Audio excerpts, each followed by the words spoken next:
our panelist tonight, to my left here, is P.G. Holyfield. P.G. is the author of Murder at Avedon Hill, a podcast novel which is also available in print. I think he was passing around flyers a little while ago, so you guys have probably had a chance to take a look at that.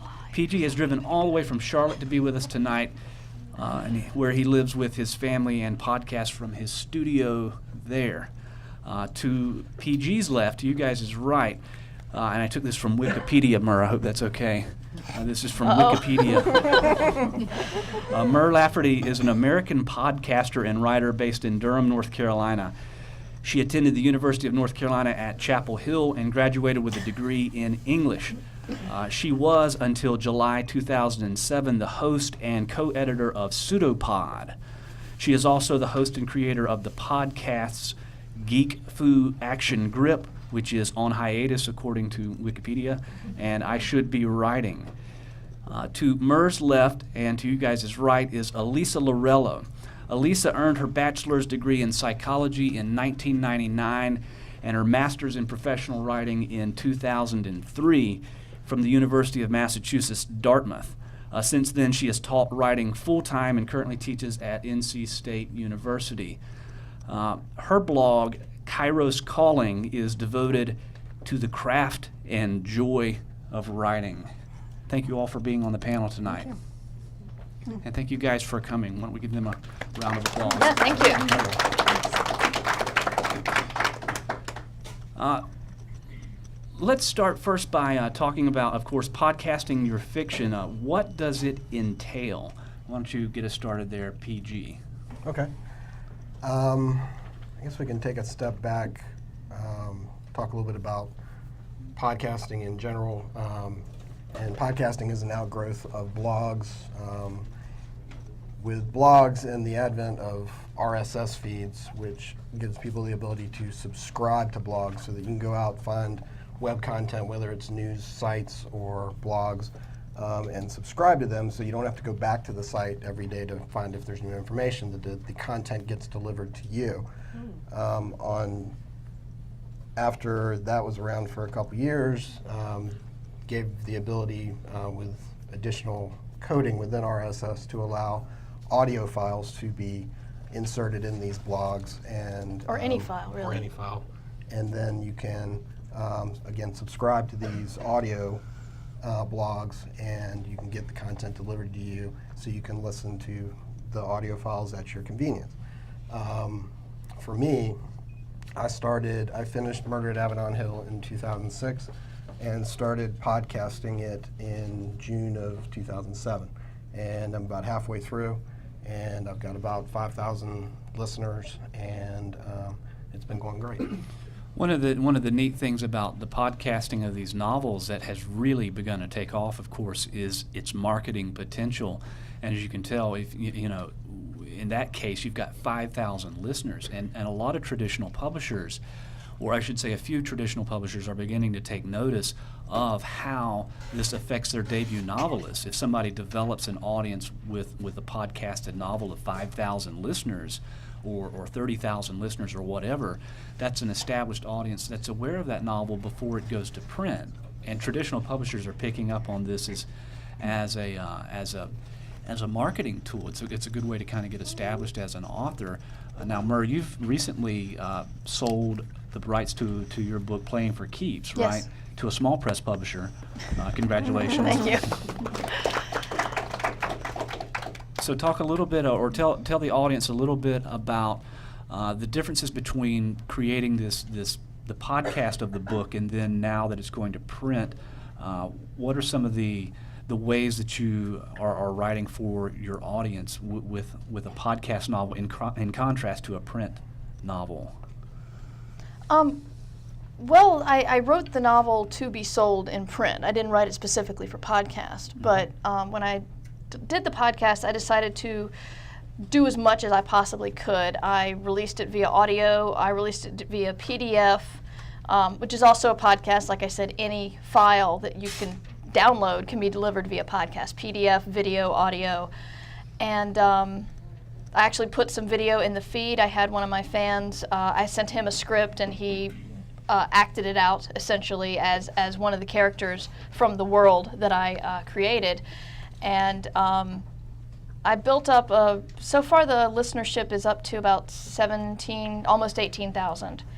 And I also did the book via POD. I released it via Lulu this January. And I just got an email about a month ago from a publisher at Swarm Press, which is a new imprint of Permuted Press, which is a small horror press. And he wanted to reprint the book. And now that's, I just signed the contract a couple of weeks ago, so I'm still kind of new to this. But you've seen this going on for a while with Oh, folks yeah, like yeah. Scott Sigler and now Yeah. Seth Harwood, who are establishing these audiences with a Yes. podcast novel. Yes, and I have a lot of people are still subscribed to my feed, and because it takes no effort. Thank you, darling. It takes no effort to stay subscribed to a podcast. I mean, even if there's no more stuff coming out, and it doesn't hurt anybody to stay subscribed. So a lot of people are still subscribed. So if I happen to send anything out, like say an announcement that I sold the book, they're going to get it. And so I still have a good bit of that audience available to me. And I think a lot of us are dealing with there's the differences of when you do any sort of self-publishing, whether it's print or audio, or because really that's what podcasting is. It's just self-publishing via audio. It's when you do it, you have complete control over it, and that's complete control to do a horrible job with your cover and your editing, or it's complete control to do the best job you can, and you have control over all of that. And then once you sell it, you have editing, which I'm really looking forward to somebody actually taking a professional look at my book. Really looking forward to that.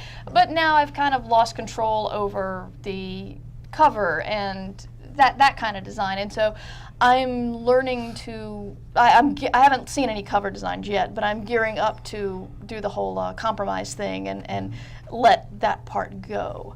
But I am looking forward to a lot of the typos being found. And I did change the sex of one of my characters upon podcasting it, so I tried to make sure I got all the pronouns correct, and I didn't, so that was pointed out to me. So I'm hoping that the editor catches those pronouns. And but I did write something called Heaven for podcast, and that was written more on an episodic basis, considering that it would be more like a serialized television or radio drama, and that people would download it, and there might be a little cliffhanger, it might be a one concise chapter, but still it was written with podcasting in mind, and that was, just keeping that in mind was different. Mm-hmm. Just writing for audio and writing for knowing that people would be downloading weekly instead of being able to get to the next chapter as soon as they wanted to.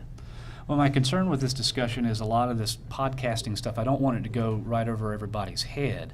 How many people are still with us here on this discussion? If you've got any questions, feel free to jump right in. Elisa is a little bit newer of an author, and she's got a blog, this Kairos Calling blog.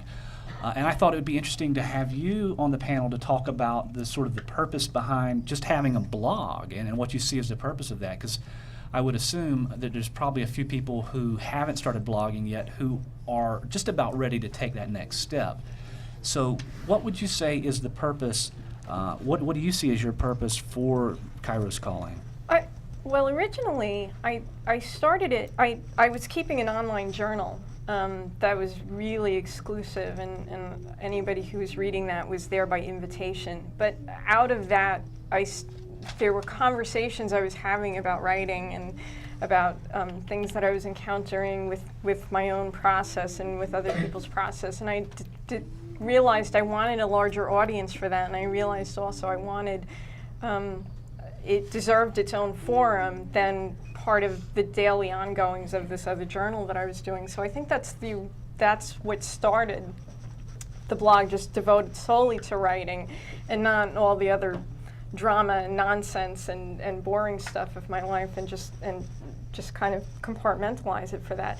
I think it really, if you're talking about purpose, in terms of authorship, I think that depends on the blogger. They're everywhere now, and some people are using it as to promote themselves and to promote their writing, and other people are using it in companionship with their businesses, or with they have some other forum or some other agenda. It's certainly used in political contexts now. All the candidates have blogs as part of their websites. Even in researching agents, a lot of agents and agencies have blog sites now. And so I think the purpose has really become very open, and it can be used for just about anything at this point. And it's really up to you, what is your purpose? I have a question. Really, the main reason why I wanted to come here is because I don't know a whole lot about podcasting and about blogs. I have Sure. a podcast interview I did actually yesterday that's supposed to be getting posted next week. And I have a blog. I don't, the people that I was working with a creative writing group out of Nashville, Tennessee, and they're the ones that kind of initiated all that for me. And I'm just like, okay, that's fine. They're like, you want a blog? And I'm like, sure. And I don't know what it is. I don't know how people get there and view it. I've got a trailer of the book that I wrote. Well, that segues right into the question that I wanted to ask PG next. These guys have obviously developed pretty big audiences for their podcasts. So how are people finding your work? You said you have 5,000 listeners at this point. How are people finding it? I'm pretty much coming in, or I came in, probably like the third wave of people that started podcasting their fiction. Mer has been podcasting for at least 2 or 3 years before I even started. And so I found people that were already doing it, already had established audiences, and I, did things like I wrote a short story about the most popular, or one of the most popular podcast authors, Scott Sigler, and he played the short story in his feed. And so 30,000 people got to listen to a short story, and that drove traffic over to my site, and people started, or at least gave my podcast a try. So that's probably the best way to start building an audience, is by getting into the community, listening to podcasts, find people that are writing the same types of stories that you're writing, and try to develop a relationship with them, their listeners, and because one thing about the podcasting community is that everybody so far that I've ever met wants to help each other. So if you're starting out and you find someone that writes the same type of fiction, or even nonfiction and is podcasting it, more than likely they're going to want to try to help you as well. What would you say to that, Mer? How are folks finding your work, and then in general, how are folks finding podcast novels? Well, like PG said, it's a big, happy, I'll scratch your back if you scratch mine community. It's playing promos on other people's sites. You make a 30-second to 1.5 minute promo and ask someone else to play it. I think with blogging, you talk about other people's blogs, and right now the technology is so sophisticated that if you link to somebody else's blog, more often than not, they're going to have their blog software is going to say, "Hey, this person linked back to you," and then they may want to go check out your blog to see why you're talking about them, and it just becomes essentially you want to let other people in blogging or podcasting to know about you, so that they may talk about what you're doing, and then they will point their readers or listeners to you. As PG said, I got into podcasting very early. It was established August 2004, and I got into it December 2004. So I've been doing it for a while, and so I was one of the first people to do it who are still doing it, and then so I built that listenership up, and then my podcast I Should Be Writing is me talking about trying to get published, using my experience is with rejection letters and dealing agent searches and stuff, and And every once in a while, because I don't lie about this. I don't say I'm a wonderful writer and you're not, so you need to take advice from me. It's more of a commiseration thing. I do interview professional writers frequently on the show just to make sure I'm not completely steering my listeners wrong. And a lot of times they'll link back to me. I had John Scalzi, the science fiction author, link back to me with a recent interview, and I think my subscriptions jumped 1 to 200 that week. So that was really nice. I've picked up on that a little bit. The community is very much it's kind of run by a barter system, you know. And one of the things in doing interviews like this and with the TV show, you never know where that's going to lead. And I think it's just part of the reality of marketing your books in this day and age is, you know, if you do people favors, it only good things can come of it. If you look at it from sort of a karma point of view, that tends to help. But let's step back just a little bit and start from scratch. What is the major difference, would you say, Elisa, between a blog, just a typical blog, and a podcast that these guys are talking about? Well, I can only answer for my own, really. I would say that I think, for one thing, a blog can be very interactive in terms of getting specific feedback, getting direct feedback from an audience in terms of comments and things like that. My blog is, I mean, I'm still I consider myself very amateur in terms of blogging, and I really haven't even begun to fully take advantage of what a blog can do in terms of video and audio and all these kinds of little bells and whistles. It's just standard print that I have. So, and I also wouldn't necessarily be using my blog in terms of a forum of the actual writing that I do. I'm not posting my short stories or excerpts of my novel, but rather I'm talking about the process of writing my novel, or I'm talking about, I know Stacey's been following my blog recently, and Stacey knows that I'm collaborating on this new novel right now, so I'm writing a lot about the collaborative process, and so for me anyway, that's what I would say the difference is between the blogging and the podcasting. And again, I think it just goes back to purpose. And what do you want to do with it? What is your intention? Is your intention to put your stuff out there and to put your own name out there, or is your intention to just have something to say and to start a conversation? I think my blog right now, I write it with the intention of conversation. I think right now it's still very much in the one-sided conversation.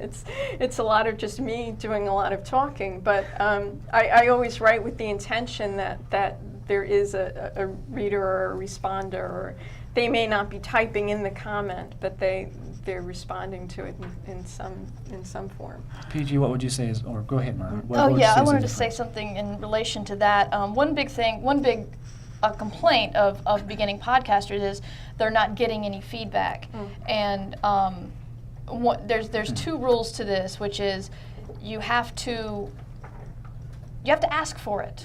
I mean, really, a lot of times, all you got to do is ask for it. And I guess this works for blogs too. You know, a lot of people, I've read a lot of blogs where it say, hey, what do you think about this? Yes. Say it in the comments. And the second thing, and this is the most important thing, is once you start getting feedback, is to acknowledge it.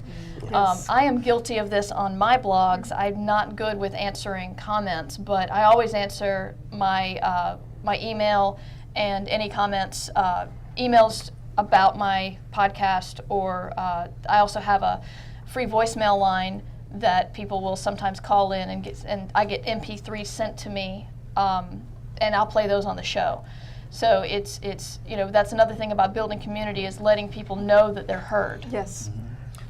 Yeah, I mean, I've gotten, talking about responding to the comments that to the comments that you're getting, I've gotten emails from people in Germany and New Zealand and Australia, and it's not just about trying to market your work or have people listen to your work.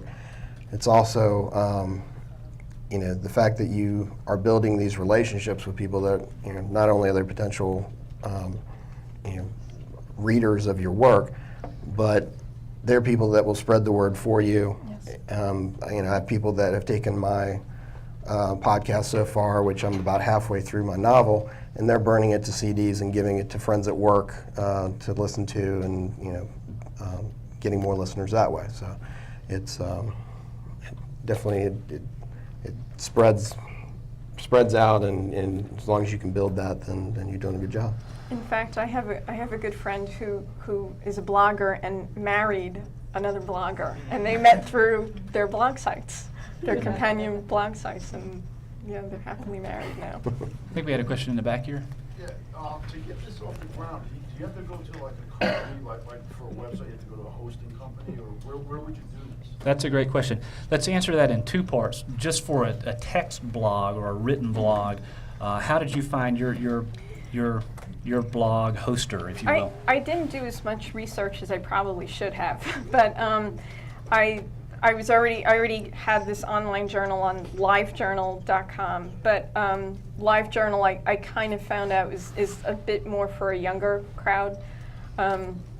So I don't know what that says about me having one on there, but I looked around a little bit more, and I chose Google Blogger, just mainly because of its accessibility, and I also liked the feature that if you eventually get your own web domain or something like that, you can move the blog without just having to link it to something else. You can actually have that site moved. So, and again, with accessibility in terms of it's a lot easier to find that and to access it. So that was something that I was concerned about. And now to sort of continue that line, there are websites, like Blogger and Blogspot, where you can, acquire a free account and can start free. blogging tonight. In fact, if you wanted to. And then, how do you go about, say, with podcasts? Is it any different finding a host for a podcast? There's two general ways that people go about it. Usually, you can get your own hosting space.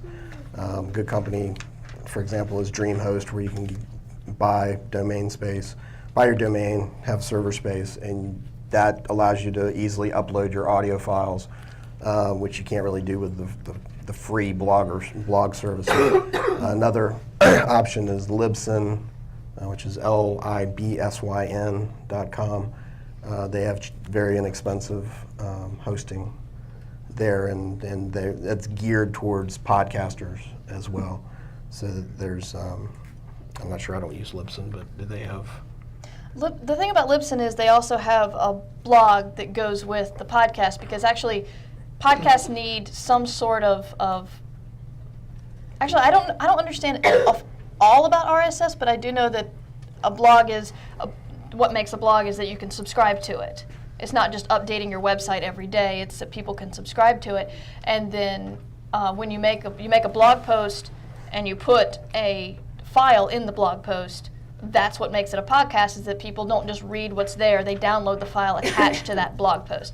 Libsyn gives you the blog and the space to go with it. It's the most popular site, it's inexpensive, it's fantastic. I do want to say that if you do get your own host, please make sure you've got lots and lots of bandwidth. Lots and lots of bandwidth, because you might get... What is bandwidth? Bandwidth, sorry, that's... Can you describe bandwidth, PG? It's the amount of downloads for a specific time frame. So if you have, let's say, you have a podcast that has 50 episodes, that first episode, which you may have posted 2 years ago, is still being discovered by new people. So as you build more and more episodes of, whether it's a fiction work or just a podcast about anything, as people find that the number of files that are being downloaded per month is going to continue exponentially increasing. So bandwidth is, most server hosts are tracking that, and they charge based on that. So when I was talking about DreamHost, I use that. I could get up to 100,000 listeners, which has never been done. And I would still be okay with my bandwidth just by the sheer amount that they give out when you sign up for something. So it's not bandwidth used to be a problem a couple years ago. Server companies now, hosting companies, have pretty much got on board as far as, okay, increase the amount that people can use and download because it's cheaper now. So. Yeah, it Well, was. it sounds like bandwidth is basically sort of the limit on how many people can actually receive the feed for your podcast at any given one time. Yeah, it's actually the size of the file is the important thing. So maybe 5 people can get the 50 meg file, or more people can get a smaller file or whatever. But it's just, I always warn people about that. And I guess you're right that people are giving more bandwidth. But it's just in 2005, I had a semi-popular podcast and then a very, very, very popular blog linked to me. And I was just looking at my server information, watching. I had like 95% of the bandwidth used that month was already used, and then 96%. And it was near the end of the month, and I'm wondering which is going to end first, my bandwidth or the month. And I vowed never to let that happen again. That's fascinating. We have some questions here. Suzanne. I am published in print and I'm looking at ways to, I have a website and a blog, and looking at ways to increase my online presence. What would be the application for me, since I don't need to self-publish with podcasts? How could someone like me use podcast? Do you own the audio rights for your Yes. books? That's one way, is if you own the rights to the audio, then you can either podcast it yourself or have someone read your novel. I know one thing we were going to talk about today is Podiobooks.com, which is a service that that hosts over 200 titles now, and they add more every month. And you can, what I do is I have my own feed through my website, and I also host my novel at Podiobooks.com, and that gets more subscribers in total to what I'm doing. So, because that's a different audience, because they have 40,000 subscribers there that come and find new books and download them and listen to them, and so having both of those options is good. If I can jump in on the Podiobooks.com, if any of you guys received the email that I sent out yesterday as a way of coming here today, then you know that Podiobooks.com has agreed to publish the audiobook for the Colorado sequence. You guys have probably seen some of these magnets and the flyers in the chairs here. And I'm really excited about this. It's really thrilling. I've got a narrator who's doing the narration for it. He's a professional actor. And in the first week alone, I don't know what kind of numbers these are compared to these guys, but I've had nearly 600 downloads in 1 week, which to me seems like a lot of total strangers who are downloading my work and listening to it that haven't been otherwise. Again, Podiobooks.com is the name of the website. Podio, and that's spelled Podio, books. Podio books, Podio books, sort of like a play on words between audiobooks and podcast. Podiobooks.com. And it's a completely free service. You can subscribe to any number of books there, and they have a donation system if you like what you're listening to. The author gets 75% of the donations. Can I branch off just a tiny little bit Please about do. Intellectual property here? Because a lot of authors are worried about giving their stuff away, which is what podcasting is. I don't know of many people who have charged for their podcast. I think Ricky Gervais did, and he's like a hot British comedian, so he can. But it's right now there are there's a group of people. I'm one of them who believes that if you give away your book, it will build an audience who want to buy your book. And I know a lot of my listeners who heard that I got the publishing deal have said, let me know when it comes out. They appreciate the fact that you want to give your stuff away, and they, most of them do want to reward you for it. Tracy Hickman, who's a very popular science fiction author, he took one of his out-of-print books, The Immortals, and he released it via podcast last year, and it got it back in print. And Cory Doctorow, another sci-fi author, gives all of his stuff away via PDF and sometimes via podcast. And he's, his first book is in its 6th or 7th printing, so it's obviously not hurting him. Podiobooks.com uses the license, the Creative Commons license. And if you want to learn about that, it's at creativecommons.org. It is a fantastic site because it's what they call human readable. It's all legal. This is defensible in court, and yet you can read it and understand it. Trust me, I hate legalese, and I can understand what this is saying. You can put licenses on your work saying, please download my stuff. Pass it around to people. I don't care. Burn it to a CD. Give it out.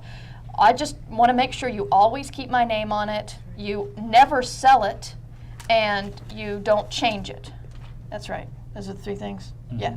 So, and then you can always change that. You can say, well, if you want to write fanfic, you can take off the no derivatives clause. It's very easy to understand Creative Commons and to make your own license. And when it comes to giving away your stuff online, I'm all for it. I've built almost 18,000 listeners, I think, and just from giving stuff away. And I'm hoping that now that I'm published, or in a couple of months, that's going to pay off. But it's good to protect your stuff via Creative Commons, because once you have that license on your work, then if somebody does do something, steals it, sells it, whatever, then you can take them to court, and you have that license to protect you. You're talking about a copyright. Yes, it's a copyright that's, you've got copyrighted means you can't touch this stuff, and then you've got public domain saying you can do horrible, horrible things to my work. Creative Commons goes in the middle. It's you can distribute my stuff. You might be able to write fanfic or something like that, but there are a lot of musicians now doing remix licenses, saying you can take my stuff, don't sell it, but you can change it, make your own remix of my music. That's fine. So it lets you fall in the middle. It fits digital stuff a lot better. I think it's absolutely fascinating. We've moved into this new era of Web 2.0 is the phrase. How many people here are familiar with Web 2.0? Where basically the laws behind what we perceive as traditional publishing are really changing, and the playing field is changing dramatically.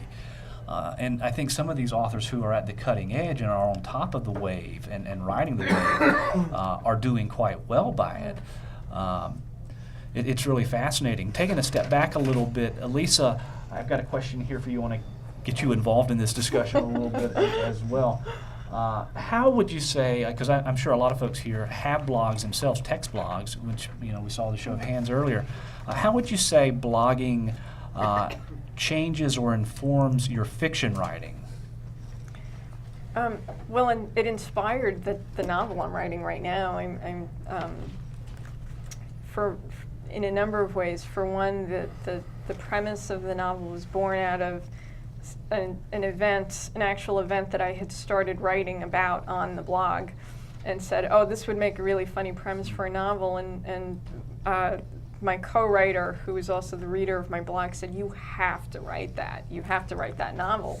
So the idea was born out of that, and then we decided to make the novel is the title of the novel is also the title of the blog. So the blogging also plays, it's become its own character in the novel. And what I've been doing, especially this past month, because of course, as you know, Stacey, once the school semester ends, you have a lot of time to write. A lot more free time.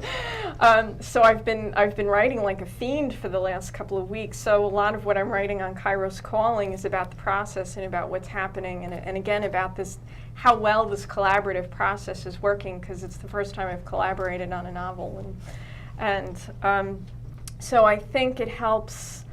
That as well. I don't talk in specifics about the novel on the blog, but I definitely am thinking about it as I'm writing about it, and I'm sure as my readership builds, and hopefully it will be building, especially after tonight, that might come into the conversation. I at this point, I would certainly be welcome to that. Again, but, yeah, it's been fun. The panelists are Elisa Lorello, whose blog is Kairos Calling. Put a plug in there for that. Lafferty, whose latest book is Playing for Keeps. And P.G. Holyfield, who has driven all the way from Charlotte to be here with us tonight, and he's the author of Murder at Avedon Hill. Leslie. I would say, to answer that question also about blogging and writing and working on another piece, is that blogging it's a good discipline. Yes. If you write every day, then you have that discipline of sitting down. It also kind of allows you to clear out all the noise and get really excited about focusing on your other piece of work and not spending a lot of time going, well, I really should be writing, what should I be writing? And that sometimes that process of getting started is so difficult. And I find that the blog's a really great way to channel that angst and frustration. And it gets it out there. That's I mean, right. your work Yes. is out there in the public domain for people to read about. One strategy, you guys might have heard me talk about this before. We asked a question a little while ago, how do people find your work? And one strategy that I've personally used, I have this website that most of you are familiar with, the howtopublishabook.org website, howtopublishabook.org. And I've really designed this site and conceptualized it around one key search phrase, that phrase being how to publish a book. I did my homework before I actually launched this website, and I initially was going to publish the site. The website was going to be howtogetpublished.org, sort of a southernism, if you will, howtogetpublished.org, because that was the title of a lot of these discussions that I was doing last year. Well, I found this resource online where you could search phrases that are being searched on the internet to see the frequency of how often they're being searched. And so I typed in how to get published, literally those words, how to get published. And it returned about 70, maybe 90 folks per day all around the world were searching that, which doesn't sound like a whole lot. Then I typed in a very similar phrase, basically saying the same thing, how to publish a book. And it returned about 900 people per day were searching that phrase. Nearly 10 times as many people were searching that phrase. So I said, oh, well, I should design the site around that. And I played around with other phrases too, simply publishabook.org, and tried to see if I could get that URL. At any rate, so I designed this website, howtopublishabook.org. It took a month or two for the website to begin filtering into search engines like Google and Yahoo and MSN.com. And now I'm averaging about roughly somewhere in the ballpark of 50 to 100 people per day, and those are absolute unique visitors every day from around the world. Visitors from the Philippines, Germany, the United States, of course, being the biggest one, Canada, India, you name it, just about everywhere around the world. I've been using Google Analytics lately. I don't know if you guys are familiar with that, to see where these folks are coming from that are visiting the site. So it might be one thing that you should consider as you're designing your blog and thinking about building a blog, is to design that blog around a phrase or a concept that people are already searching on the internet. If you put your name as the title of the blog, in honesty, how many people are searching that name? Not many. But if you put in, eBay.blogspot, I mean, if that was your, there are millions of people searching eBay every day. If that was the content, if you wanted to do an eBay chat show or whatever, then you're designing your website around something that people are already looking for. And I think it's a really cool concept to grasp in terms of designing a website so that people will find the site and then come back regularly, hopefully, for content. Stacey, And where did Sta- you say you got those numbers from? Google AdWords. There's a tool called iWebTools.com. You guys might know another tool like that better than iWebTools. About your search term you were talking about? Right, where you can search phrases to see. I haven't actually done that, so you're It's- way ahead of me. Well, maybe on that. You guys are way ahead of me on the podcast novels, which is where I want to bring it back to. Well, on what you just said, you made a joke about eBay discussions about, Sure. There's probably at least 5 podcasts out there on Already. I know we're talking about podcasting and writing, but if you're interested in doing any sort of show where you want to talk about anything you're interested in, there are people out there with that same interest and probably looking for that podcast. So, Well, We had a question. Yes. I have a question about putting your podcast together. We all have tons of stuff that's demanding our time. Things that we want to pursue versus things that we have to pursue.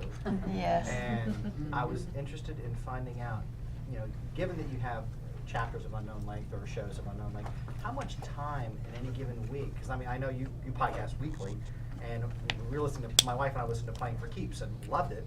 Oh, yay! And, yeah, it was fantastic. And I kept wondering throughout the whole thing, just like I do when I listen to Scott Sickler's podcast, how much time is being put every week into producing something like that? Oh. Because I have an interest in pursuing podcasting surrounding my photography business, but I know that Sure. there's got to be a lot of effort to make it come off as cleanly as you guys pull it off. Well, my question is going to be much different than Patrick's, but you're going to.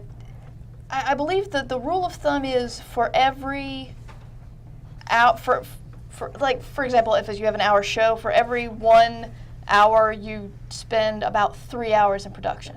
So for 15 minutes, you're going to do 45 minutes to an hour of production. Some people don't edit at all. If you're doing fiction, I highly recommend you editing and making it as clean as possible. But yeah, it's about, it also depends on how cleanly you read. But it's about a 1 to 3 ratio of time recorded versus time edited. And I always forget to take in the time it takes to convert to MP3, to upload, and to make the blog post, because that's another hunk of time that I just never remember to take into account. And I'm always sitting there going, would you convert faster and upload faster? And although with converting and uploading you can go off and do something else, but that also takes time. So how much time do you spend, There PG? you go. Let me preface this by saying there's different ways of putting your audio together as far as for fiction. Murr does pretty much a straight read. I have gone off the deep end, and it's more of an audio drama. I've got over 30 people doing voices for the novel. So it takes me anywhere between 15 and 20 hours to do each episode. And that's where one of the cardinal rules about podcasting your fiction is you need to be able to release on a regular schedule, and most of the people that led the way to do it weekly. Me, I'm lucky if I can put out an episode every 2 weeks. So that has hurt my numbers a little bit. I actually moved back in November to a new house, and I didn't put an episode out for that entire month. My numbers dropped to half. At that time, I had about 1,000 listeners, and it dropped to about 500. And I completely understood it. I apologized. I said, okay, I'm going to try to keep a more regular schedule.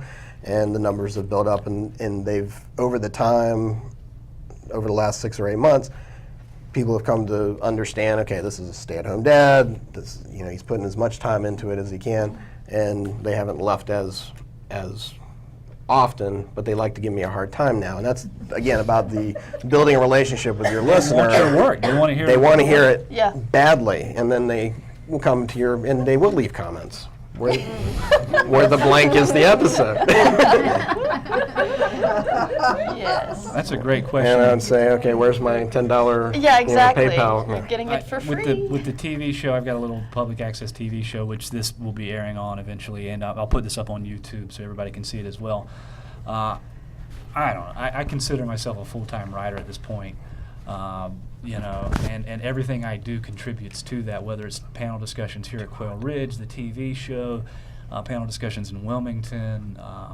I'll be flying out to Phoenix next week to lead workshops for boarders in Phoenix, and then Sacramento and Palm Springs. And I mean, I do this personally. This is what I do. So easily overtime. I do teach part-time at NC State as well. But I guess my philosophy or mission statement is, or opinion is, if you're going to be a writer and you really want to be successful at it, you pretty much have to commit yourself to doing it full time. I mean, there's very few very successful novelists who do it kind of, an hour or two a week and end up becoming a New York Times bestseller. In fact, I've never heard of one doing that. Most people write several novels before they even find a publisher for their books, and really work very hard at it. So. Yeah. One thing to keep in mind is this has been coming up on the Podiobooks.com mailing list a lot, which is it's not enough to just write it and send it out there. Like I said, this is self-publishing. You have to do the marketing. You have to do things to get people to come to your site. If you just do an awesome book and you do the cleanest reading you possibly can and you upload it and then you just wait, it's not going to happen. And I think the most popular podcasts, most popular audiobooks, they're really good. but their authors bust their butts to give, to do do extra content, encourage fan participation, just respond to stuff. They spend really a lot of time doing it. It's a lot of work, but it's a passion too. I didn't mean Oh, to yeah. have that sound negative. I love, Yeah. obviously, doing this. This is what jazzes me up. I've been Yeah. thinking about this panel discussion for a couple of weeks now. So it's what I love to do. If you love to do it, it's almost like an addiction. You're going to end up doing it more and more and more. Not to break the flow too much, but I do have a sign-in sheet here. If you would, please do sign in, put your name and email address. That way I can let you know about future panel discussions that we're doing here at Quail Ridge and other bookstores in the area. Do we have another question from the audience? Chana, in the back. Actually, Hannah. Chips up everybody. Sorry. That's okay. 3 questions. A couple are going to be brief and then the other might not go into it.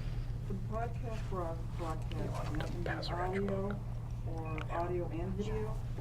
That's a great question. So the first question was, can it be audio or audio and video? Anything.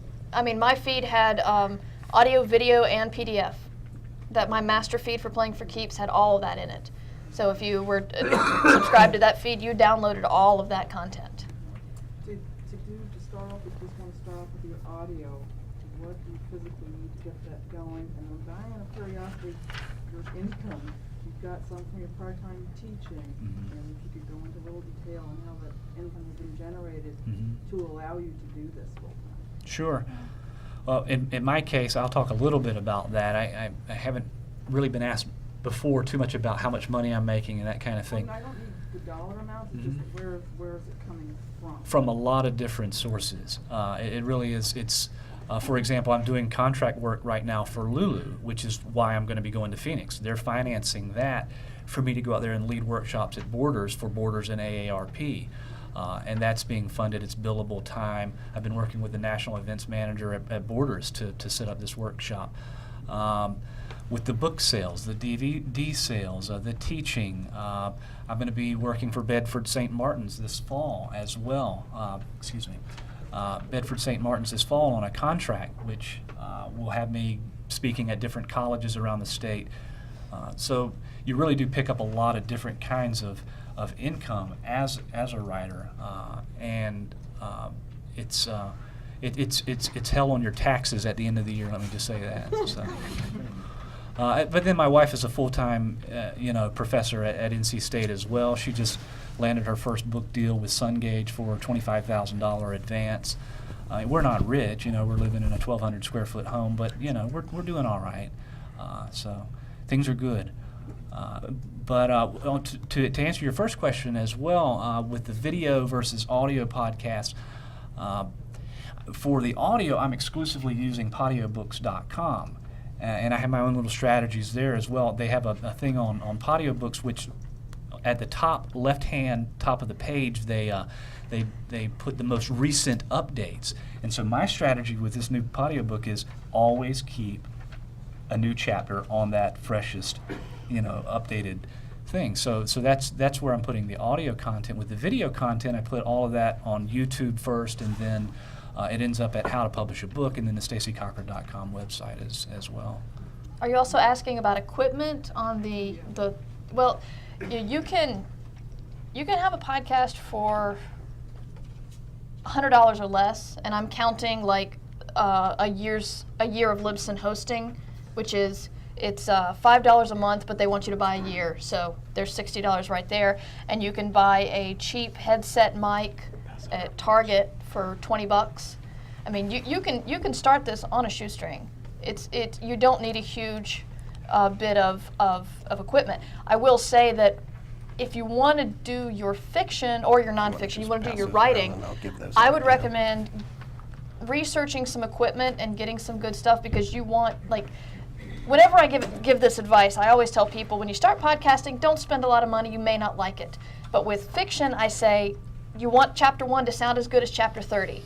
So do some research and get a good mic set up, which you can probably do for $200 maybe. I'm not a big tech geek, so but I do know that. Or even less than that. I use a Samson CO1U mic, which is about It's a studio condenser mic that plugs straight into your computer with a USB cable, Yeah, the and USB it costs mics. about $80. And the sound quality is as good as anything, and it's about $80. The software that I use to record with in audio, this is important if you're not familiar with this stuff, is Audacity, which is a free audio recording software program that you can download from the internet. Audacity is the name of that. If you go to Wikipedia or if you Google Audacity, you'll find the page that has the free download for that. In fact, I don't know how well you can see what I'm doing up here, but that's what I'm using to record this audio that we're doing right here, is Audacity. And it records it in a way that you can see the little audio wave files as we're actually speaking. So, And if I can answer that, I think Sure. the great thing about Audacity is you have an opportunity to play a little bit with it and to try different things and to kind of work out the kinks before you actually, put your work in a presentable form. And actually, that's one of the things Stacey introduced me to Audacity, and it's something that I'm very interested in playing with and trying it out. it's very user-friendly, and you can edit stuff very easily. You can clip certain sections of the audio out, and you can amplify it if it's kind of low, and it's really handy. Also, if you have a use. Mac, you'll have GarageBand on it, and so that's a Mac specific program that a lot of people use. GarageBand. That's a great title for software. I do have copies of both Murr's book and PG's book. I'm going to pass these around so you guys can take a look at these, Playing for Keeps and Murder at Avedon Hill. Do we have other questions? Yeah, do people download one segment and then buy? Well, for me, I only had the POD version available for a couple of months, but are you asking if, I give out the whole book, bit by bit. Are you Right, saying, right, but I mean, as they're going along, they might be so intrigued that they gotta have the book. Is that the idea? yeah, that's one of the ideas. Yeah, that has happened. Yeah, that's happening for you, right? Yeah, I started my podcast in June of last year, I think, and I released the POD version through Lulu in December, January, and I've had a few sales, specifically from listeners who couldn't wait till the end of the novel, maybe because I'm slow, and so they didn't want to wait any longer. I don't know. See, that's a But strategy. That's It's a my marketing strategy. Yeah. Slow. Yeah.